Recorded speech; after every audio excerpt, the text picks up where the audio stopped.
नमस्कार दोस्तों, मैं अंकुर उपाध्याय स्वागत करता हूं आप सभी का आपके अपने YouTube channel share market analysis में।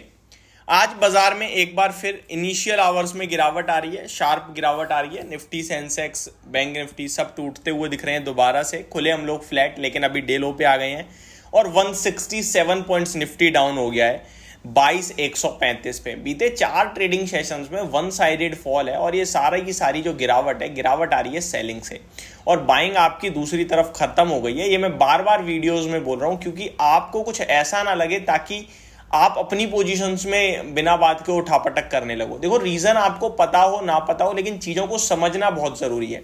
इस समय आपकी अगर कोई पोजीशन है और आप एक ट्रेडिंग पर्पस से ट्रेड करते हो मार्केट में, आपका माइंडसेट ट्रेडर्स के रूप में है। मार्केट में मैक्सिमम लोग ट्रेडर ही हैं, जरूरी नहीं है जो एफएनओ में काम कर रहा है वही ट्रेडर है।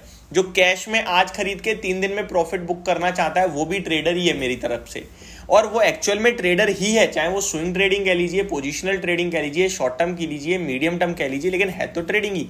इन्वेस्टमेंट तो वो है जहां पे आप 3 महीने बाद एक बार अपनी कंपनी के नंबर देख रहे हो, दैट्स इट। उससे ज्यादा आप कुछ देख ही नहीं रहे हो।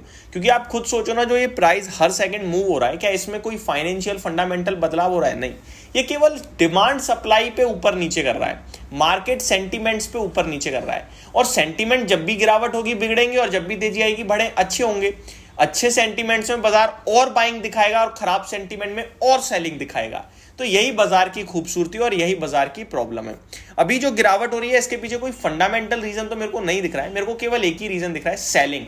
अब ये सेलिंग क्यों कर रहे हैं ये सबसे बड़ा सवाल है, और कितनी करेंगे ये सबसे बड़ा सवाल है। और इसका जवाब ना आप दे सकते हो, ना मैं दे सकता हूं, ना कोई तीसरा बंदा दे सकता है। हम लोग जवाब केवल एक ही दे सकते हैं। आप भी रिटेल इन्वेस्टर हो और मैं भी रिटेल इन्वेस्टर हूं। हम सबका माइंडसेट क्या कह रहा है, हम सब कैसा सोच रहे हैं बाजार को लेकर। अगर हम सबको डर लग रहा है, आप सिर्फ अपने आप को देखो कि आपको डर लग रहा है इस समय खरीदारी करने से, तो आप दूसरे को भी जज कर लो कि शायद उसे भी खरीदारी करने से डर लग रहा है और मार्केट में बाइंग कम हो रही है जिसकी वजह से गिरावट है। जिस दिन आपको बाजार में तेजी दिखेगी, आपका दिल करेगा यार ये तो ले लो, सब ऊपर जा रहा है, सब ऊपर जा रहा है, उस समय समझ लेना सबका दिमाग भी यही कह रहा है और रिकवरी शुरू हो जाएगी क्योंकि रिटेल बाइंग में आ जाएगा। पहले भी एफआईज 2000, 3000, 4000 करोड़ का बेचते थे, आज भी उतना ही बेच रहे हैं, लेकिन आज फर्क इतना है कि खरीदने वाला सामने कोई नहीं है। तो इस चीजों को मैं आपके साथ हर वीडियो में ही डिस्कस कर रहा हूं क्योंकि ये बहुत इंपॉर्टेंट है मेरे हिसाब से, इसलिए मैं अपने व्यूअर्स को जरूर शेयर कर रहा हूं। आज की बड़ी खबर थी, आरबीआई की तरफ से एक और एक्शन हुआ है। देखिए, आरबीआई फुल एक्शन में आ गया है, हमारे रेगुलेटर्स फुल एक्शन में है, चाहे वो स्टॉक मार्केट रेगुलेटर सेबी हो या फिर बैंक एनबीएफसी का रेगुलेटर आरबीआई हो या फिर इंश्योरेंस का आईआरडीआई हो। ये ज्यादातर जो रेगुलेटर है ना फुल एक्शन में, और इन सब में सबसे ज्यादा एक्शन में चल रहा है आपका आरबीआई। सबसे पहले आईआईएफएल फाइनेंस पे गोल्ड लोन डिसबर्समेंट पे इमीडिएट इफेक्ट के साथ रोक लगाई, वो टूट गया। फिर आपका जेम फाइनेंशियल के लिए दिक्कत दी, वो टूट गया आपका। अभी रिसेंटली आरबीआई ने 2-3 जगह और प्रॉब्लम खड़ी करी जहाँ पे प्रोविजंस को लेकर एक खबर आई थी, तो आपके लिए इरेडा, आरईसी, पीएफसी टूटे और मैंने वीडियो भी बनाई थी, कोई फर्क नहीं पड़ने वाला। आज फिर आरबीआई एक्शन में आया और इस बार गोल्ड लोन कंपनियां उसकी नज़र में आई हैं। उन्होंने कहा ये जो एनबीएफसी गोल्ड लोन देती है ना, ये कैश में दे देती हैं। आप जाओ गोल्ड लेने, गोल्ड लेके अपना और गोल्ड गिरवी रखो, लोन लो, 1,80,000, 2 लाख जो चाहिए कैश आपको हाथ में देंगी, तुरंत जाके यूज करो। आरबीआई ने कहा आप ये नहीं करोगे भाई साहब, आप मैक्सिमम अप टू 20,000 तक ही कैश दे सकते हो, बाकी आपको फिर नॉर्मल बैंक्स की तरह ही देना पड़ेगा, बैंक टू बैंक। अब ऐसे में ये स्टॉक्स टूट गए हैं, लेकिन मेरे को एक बात समझ में नहीं आ रही, ये टूटे क्यों? क्या ये तो मतलब आरबीआई ने एक रूल दिया नया, इससे क्या इंपैक्ट आएगा? मैं गोल्ड लेके गया, किसी गोल्ड मुथूट फाइनेंस पे गया, मेरा 1 लाख का सोना है, मेरे को बैंक गोल्ड लोन क्या मुथूट फाइनेंस कह रहा है कि मैं आपको भैया लोन टू वैल्यू रेशियो के हिसाब से 70,000 का दे सकता हूं। मैंने कहा ठीक है। अब मेरे को वो 70,000 रुपए कैश दे दिया, मेरी बैंक में डाल दे, इसमें फर्क क्या है? यही तो है कि मेरे पास तब दिक्कत है ना, मेरे पास मेरी तो बैंक ही नहीं है। ऐसा कौन है जिसके पास बैंक नहीं है, या फिर बैंक है एटीएम या फिर फोन पे यूज नहीं कर रहा है? वो बहुत रेयर लोग हैं, बहुत रेयर। तो मेरे हिसाब से ये जो इम्पैक्ट है ये एक कमेंट्री पे आ गया, बट इसका एक्चुअली में होना कुछ नहीं है, इससे नुकसान किसी कंपनी को नहीं होना है। तो आपको समझाना बहुत जरूरी था।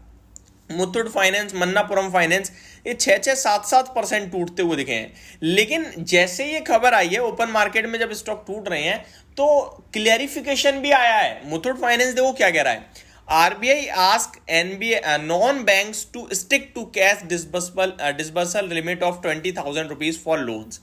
अब मुथूट फाइनेंस ने क्लैरिफिकेशन दिया है आरबीआई को कि that news that don't see a big challenge for the new rule of RBI.